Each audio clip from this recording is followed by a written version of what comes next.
ओम शांति पाल भाई। ओम शांति ईश्वर भाई। पाल भाई, आज सोनतिकली ज्ञान चिंतन में आज हम बाबा के जो मुख्य महावाक्य है, विशेष शिक्षाएं है और विशेष आज 7 तारीख है 7/6/2026, तो हम विशेष ज्ञान चर्चा करेंगे इसके ऊपर और बाबा के जो महावाक्य है उस पर विचार सागर मंथन थोड़ा करेंगे। तो आज विशेष पाल भाई बाबा ने सूर्यवंशी पद के लिए खास बाबा ने बोला है कि सूर्यवंशी राज्य पद लेने के लिए अपना सब कुछ बाप पर सुहाग करो। और सूर्यवंशी की परिभाषा बाबा ने बताई, सूर्यवंशी राज्य अर्थात एयर कंडीशन की टिकट। बाबा बोलता है जैसे आजकल गर्मी बहुत है तो एयर कंडीशन में व्यक्ति को सुख मिलता है, आराम मिलता है, और एयर कंडीशन की बुक करने के लिए हम कई समय पहले ही उसको बुक कर देते हैं, तब जाके वो सुविधा भी हमको मिलती है। तो सतयुग में सदाबहार मौसम है, सुख शांति संपन्न दुनिया है और प्रकृति भी सत्व प्रदान है। इसलिए बाबा बोलता है कि ऐसी दुनिया में जाना है, सूर्यवंशी पद में माना राज्य करना है वहाँ पर। तो बाबा बोलता है कि अभी से उसका टिकट खरीदना जरूरी है। अभी टिकट लोगे तो आगे उसका सफ़र कर सकते हो 21 जन्म के लिए। तो वो थोड़ा बताइए किस तरह बाबा ने बताया आज की मुख्य बात। आज 17 जून 2026 है ईश्वर भाई जी। आज बाबा ने स्व उन्नति के लिए ज्ञान चिंतन में दिया है जी। सूर्यवंशी राजाई पद लेने के लिए जी अपना सब कुछ स्वाहा करो। सूर्यवंशी राज्य पद अर्थात एयर कंडीशन टिकट। बिल्कुल। बाबा जो है सतयुगी राज्य को, सूर्यवंशी राज्य को एयर कंडीशन टिकट कहता है और चंद्रवंश को फर्स्ट क्लास कहता है बाबा। तो आज बाबा ने कहा सूर्यवंश, तो सूर्यवंश श्री लक्ष्मी श्री नारायण के राज्य को सूर्यवंश क्यों कहा जाता है? देखो वहाँ पर श्री लक्ष्मी श्री नारायण का 8 जन्म होता है, 8 पीढ़ी चलती है जी। 8 पीढ़ी में एकदम वो जो है सूर्य की तरह वो चमकते रहते हैं 8 जन्म में जी। बिल्कुल नॉमिनल उन लोगों का कला डिस्चार्ज होता है जी। इसलिए वो सूर्यवंश के जो राजाएं होते हैं वो सूर्यवंशी ही होते हैं। जैसे चंद्रमा की कला घटती है बढ़ती है, लेकिन सूर्य की कला जो है घटती बढ़ती नहीं है। सूर्य सदैव एक समान होता है। तो श्री लक्ष्मी श्री नारायण का जो 8 गद्दी चलता है, 8 पीढ़ी चलती है, वो सूर्य के समान बराबर ही चमकते रहते हैं। लास्ट जन्म में मामूली 2 कला कम होती है।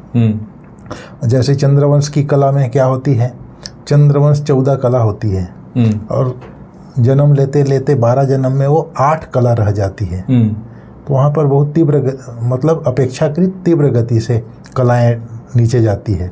और सूर्यवंश में 8 जन्म होते हुए भी मात्र 2 कला कम होती है, अर्थात पूरा सूर्य के समान वो चमकते ही होते हैं। तो इसलिए वो सूर्यवंश है। तो सूर्यवंश में श्री लक्ष्मी श्री नारायण के राज्य में जाना है।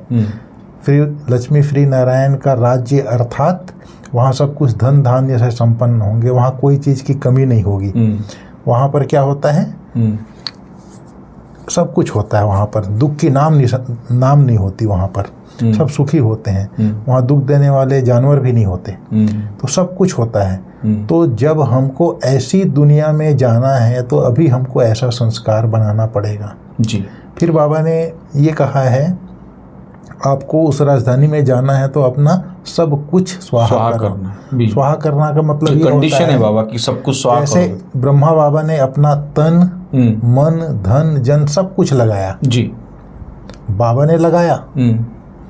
लेकिन हम लोग जो घर गृहस्थ में रहते हैं, घर गृहस्थ में रहते हुए ट्रस्टी बन के अपनी संपत्ति को संभालते हुए मन बुद्धि से बाबा ये आपका है, मैं संभालने के निमित्त हूँ, तन मन धन को बाबा को अर्पण करके स्वयं संभालते हुए मन बुद्धि से समर्पित करना है। ये नहीं कि सब कुछ दे दिया, स्वाहा करने का मतलब नहीं। मैं तो समझता हूँ अगर अपनी निर्वाह के अथवा एक्सेस है तो उसको स्वाहा भी करना चाहिए, ईश्वरीय कार्य में लगाना चाहिए। और जो बाबा ने बोला है अगर यहाँ धन अगर आप ट्रांसफ़र करोगे तो उसका कई गुना आपको मिलता रहेगा अनेक जन्मों के लिए, तो आपका वो सेफ हो जाता, इंश्योर हो जाता हो। तो इस जन्म में भी मिलता है जी और अगले जन्मों में भी मिलता है। हाँ, वो तो इंश्योर हो जाता है। तो बाबा के जो बच्चे हैं जो ट्रस्टी बन के रहते हैं जी, ट्रस्टी जो है प्रॉपर्टी को बढ़ाते हैं जी, और जब उनको ज्ञान होता है कि ये जब मेरे जीवन में सुख शांति पवित्रता अभी वर्तमान में आ रही है तो अन्य आत्माओं को सुख शांति पवित्रता देने का कर्तव्य करना है करके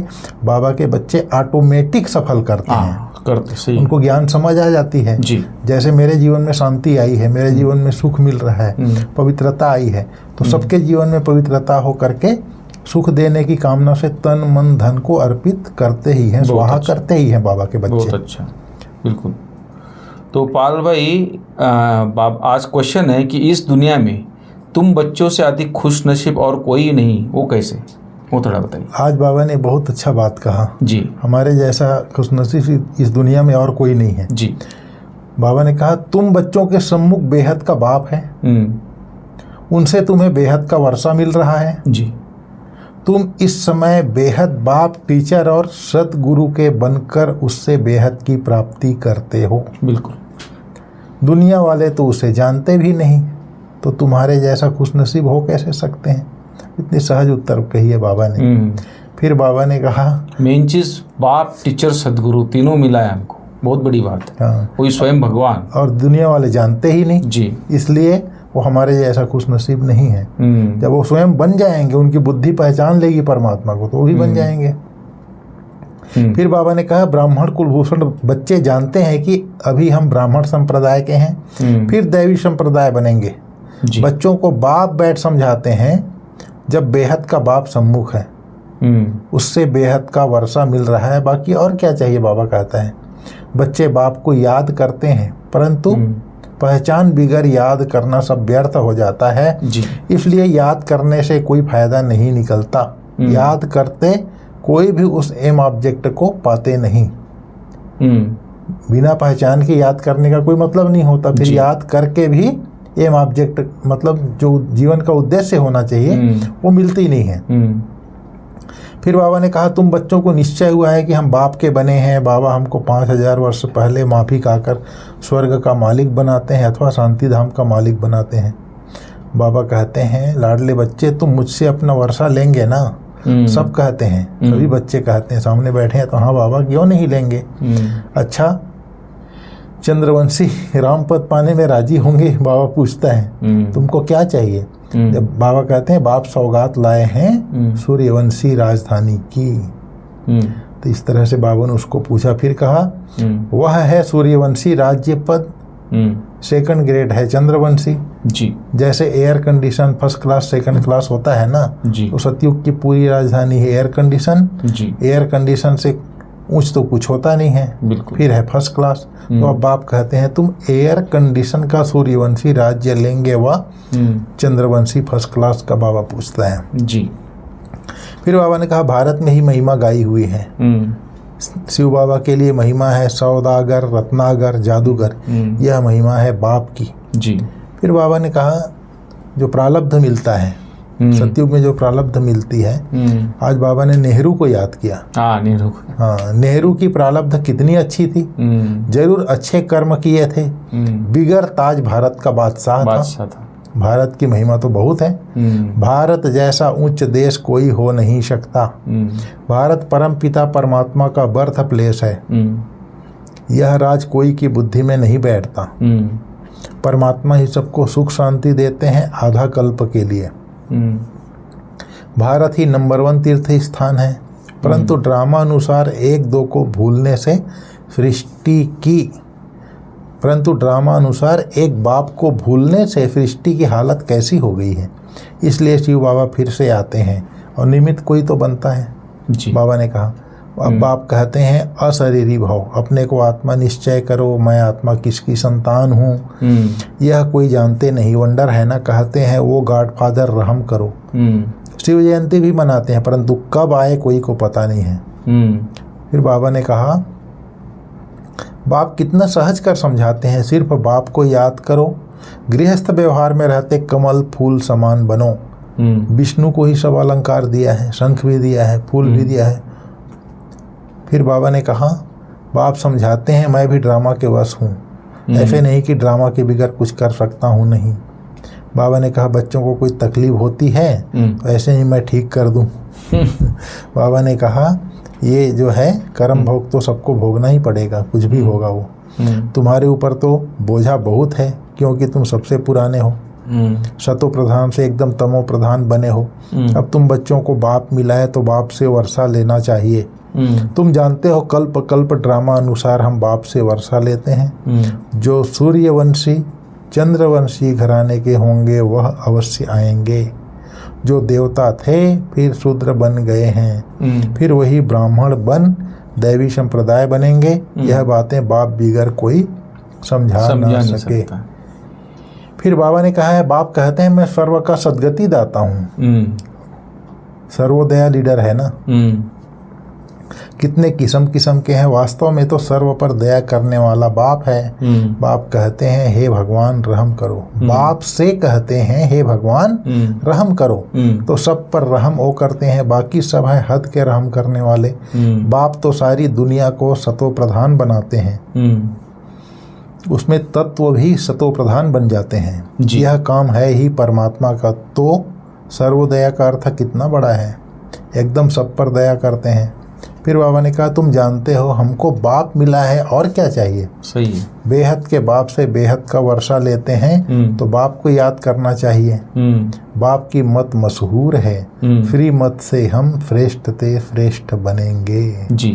तो इस तरह से आज बाबा ने ये मुख्य स्व उन्नति के लिए पॉइंट कही है।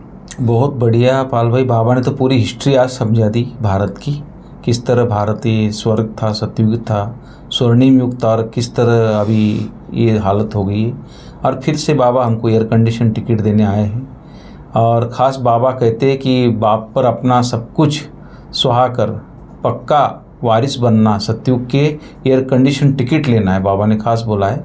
इसलिए एम ऑब्जेक्ट जो है हमेशा हमारे बुद्धि में होना चाहिए, उसी एम ऑब्जेक्ट को सामने रख के पुरुषार्थ भी करना है। और दूसरी बात, जब इस पुरानी दुनिया से मुंह फेर लिया है तो फिर ऐसी कोई भी गफलत नहीं करनी है जो माया फिर से मुंह अपने तरफ कर ले। तो इस बात का भी ध्यान रखना है। इसलिए खास श्रीमत की अवज्ञा नहीं करनी है और बाप से पूरा वर्षा भी लेना है। तो ये सब बाबा की मुख्य शिक्षाएं थी पाल भाई आज। और वरदान है आज, स्वस्थिति द्वारा सर्व परिस्थितियों को सामना करने वाले अव्यक्त स्थिति के अभ्यासी हो। तो कैसे हम परिस्थिति का सामना कर सकते और उसके लिए अव्यक्त स्थिति के कैसे अभ्यासी बनना है, उसके लिए बाबा ने स्वस्थिति के ऊपर वो थोड़ा अटेंशन दिला, वो थोड़ा बताइए डिटेल थोड़ा। आज बाबा ने कहा है जब अव्यक्त स्थिति के अभ्यास की आदत बन जाएगी जी, तब स्व स्थिति द्वारा हर परिस्थिति का सामना कर सकेंगे। अच्छा। और यह आदत अदालत में जाने से बचा देगी। इसलिए अदालत माने धर्मराज की अदालत जी, कर्मों का लेखा जोखा जो होगा नहीं, वो भी अदालत से ये भी अदालत से बचा देगी। ऐसा कोई कर्म ही नहीं करेंगे जो अदालत का मुंह देखना पड़े। बिल्कुल सही बात बोला आपने जी। तो बाबा ने कहा जब अव्यक्त स्थिति के अभ्यास की आदत बन जाएगी तब स्व स्थिति द्वारा हर परिस्थिति का सामना कर सकेंगे और यह आदत अदालत में जाने से बचा देगी। इसलिए इस अभ्यास को जब नेचुरल और नेचर बनाओ, स्वाभाविक और आदत बना लो, तब नेचुरल कैलिमिटीज हो। क्योंकि जब सामना करने वाले स्व स्थिति से हर परिस्थिति को पार करने की शक्ति धारण कर लेंगे तब पर्दा खुलेगा। इसके लिए पुरानी आदतों से, पुराने संस्कारों से, पुरानी बातों से पूरा वैराग्य चाहिए। बिल्कुल। देखो कितनी अच्छी बात कही है बाबा ने। जब बार होता मेरी आदत है, मेरा संस्कार है, तो उसी में चलते रहते फिर। इसके बाद तो अव्यक्त स्थिति के अभ्यास की आदत बन जाएगी। ये व्यक्त स्थिति से अव्यक्त स्थिति बनाना ही पड़ेगा। बाबा ने आज बोल दिया, तभी ये भी वैराग्य भी आएगा। वैराग्य तो आएगा, प्लस अदालत में जाने से बच जाएंगे। अभी जो वर्तमान जीवन में भी आपने जैसे बोला ना, कोई कर्म ही नहीं होगा जो ये कलयुगी अदालत में जाना पड़े, साथ साथ धर्मराज की अदालत में भी नहीं जाना पड़ेगा। और बाबा ने कहा, जैसे कहा ना, अव्यक्त स्थिति के अभ्यास की आदत बन जाएगी, तो ये पुराने आदत, इसके लिए अव्यक्त स्थिति बनाने के लिए जो आज बाबा ने कहा ना, पुरानी आदतों से और पुराने संस्कार से, संस्कार और आदत अलग अलग आज बाबा ने किया है जी। आदत में जैसे खाने पीने की आदत होती है, लेकिन वो बदलती रहती है जी। आज आलू का पराठा खाने की आदत है तो खाया, कल और किसी चीज़ का पराठा खाया, तो आदत है पराठा खाने की, लेकिन वो बदल बदल के खाता है। लेकिन संस्कार क्या होता है जी, काम का संस्कार, क्रोध का संस्कार, लोभ का संस्कार जी है, जी, मोह, ये सारी चीज़ों का जो संस्कार बन गया है, पक्का हो गया है। जैसे आज दुनिया जो है इतना काम विकार का संस्कार इतना पक्का हो गया है जी, किसी भी स्त्री की तरफ देखेंगे तो उसी नज़र से देख रहे हैं। तो ये संस्कार इतना पक्का हो जाता है, उसको चेंज करने के लिए योग, बिना योग बल के संस्कार चेंज नहीं होगा। तो बाबा ने कहा अव्यक्त स्थिति बनाना है तो आपको योग बल से पुराने आदतों को भी, ये जो खाना पीना पहनने की आदत है उससे भी, पुराने संस्कार जो काम क्रोध लोभ मोह अहंकार का संस्कार है इससे, और पुरानी बातों से, कल क्या हुआ था, इसने ये किया था, वो किया था, इन सब चीज से पूरा वैराग्य चाहिए। बहुत अच्छा जी। फिर बाबा ने आज स्लोगन में कहा है स्वयं को निमित्त करनहार समझो तो किसी भी कर्म में थकावट नहीं हो सकती। बिल्कुल। मैं निमित्त करनहार हूँ, करावनहार मेरा बाबा है जी। तो बाबा की शक्ति ऑटोमेटिक मिलती रहेगी और कोई भी कार्य करेंगे उसमें थकावट नहीं हो सकती जी। बाबा कहता है आबू से आबू रोड तक चले जाओ तो भी थकावट नहीं होगी जी, पैदल जी। फिर बाबा ने आज अव्यक्त इशारे में कहा है सदा हर्षित रहने के लिए अपनी नेचर को सरल बनाओ, सहनशील बनो।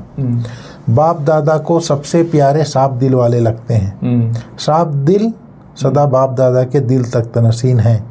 वे वृत्ति में, दृष्टि में, बोल में, संबंध संपर्क में सरल और स्पष्ट एक समान दिखाई देते हैं। सरलता की निशानी है दिल, दिमाग, बोल एक समान। दिल में एक, बोल में दूसरा, यह सरलता की निशानी नहीं है। सरल स्वभाव वाले सदा निर्माण चित्त, निरहंकारी, निस्वार्थी होते हैं। वे सरल चित्त, सरल वाणी, सरल वृत्ति, सरल दृष्टि वाले होते हैं। तो आज बाबा ने, जैसे बाबा कहता है ना स्वभाव को सरल बना लो तो सब कार्य सहज हो जाएगा, आज बाबा ने सरलता की परिभाषा बता दी है। जो सरल व्यक्ति है उसकी निशानी भी बता दी है आज बाबा ने। तो आज का जो सरलता का परिभाषा बाबा ने बताया है उसको बुद्धि में रख के हम सरल चित्त बन सकते हैं। Thank you. ठीक ईश्वर भाई। ओम शांति। ओम शांति।